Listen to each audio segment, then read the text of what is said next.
Alrighty, folks, so what we're getting down to here is the very last section of Chapter 8. Oh, thank goodness. Not the last section of our installments, but the actual last section of your textbook for this stuff.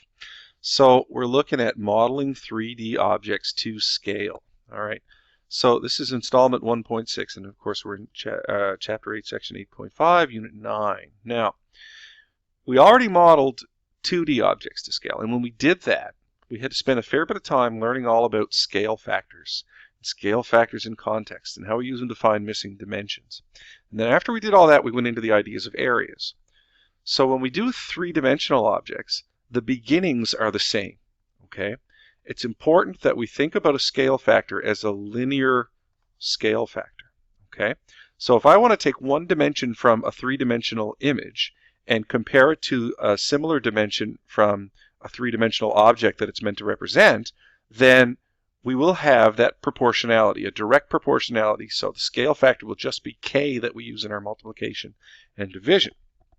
When we're dealing with areas, and then we're going to get into volumes in a couple of sessions time, then we have to be a little more careful about how we do it with that. We get squared, and we'll even see a cubed scale factor. But we're not going to get into that today. We're just going to talk about how, as long as it's a straight line measure, a linear, then we can just use our regular old scale factor that we learned about before.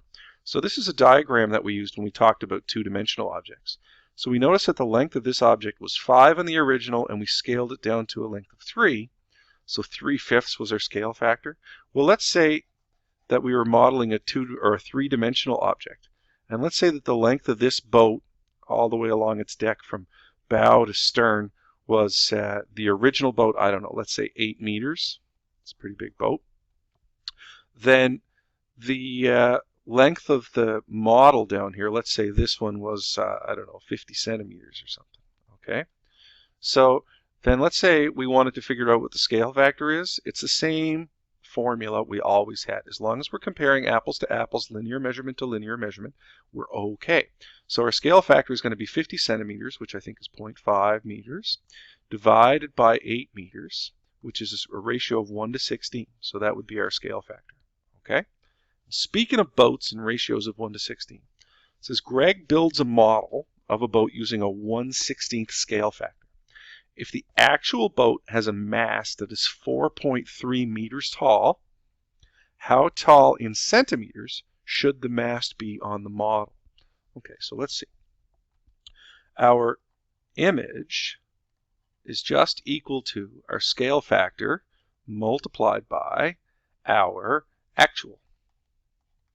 Okay, so it's real easy here. We know that we've got a 1/16 scale factor, and the actual boat has a 4.3 meter tall mast. So how tall well, this will give us in meters to start off with anyway, will this be on the model? So 4.3 divided by 16 is 0.26875. We'll call it 0.269. Okay, and that's going to be in meters. So how tall should that be on the model in centimeters? Well, 0.269 meters is 26.9 centimeters, because there's 100 centimeters in a meter. Okay, so real easy. Just multiply directly by the scale factor if you want to get the length of a dimension on the image based on the length of the dimension on the actual object. So we work sort of in reverse when we're going to go from the object to the image. Okay, and we don't have to worry about anything that's complicated like we do with areas here. So no squaring, no cubing, it's just straightforward.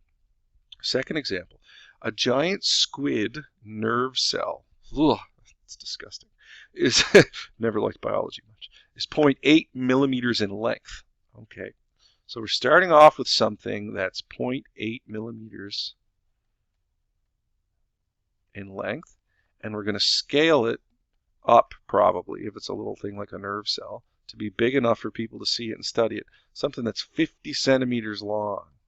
That's like half a meter. That's huge compared to 0.8 millimeters. So what scale factor must be used? What's our linear scale factor here?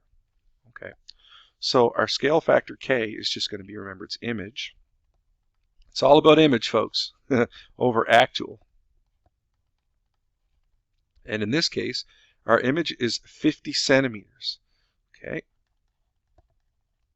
And our actual is 0.8 millimeters. Let's convert that to centimeters so we get apples and apples. So that's going to be 0.08 centimeters because there's 10 millimeters in a centimeter. All right. So this then is going to be 50 divided by 0.08, which I think is about 625. So we had to make this image, its linear dimensions, 625 times as big to go from the model up to the scale, or go from the original up to the scaled model that we can see.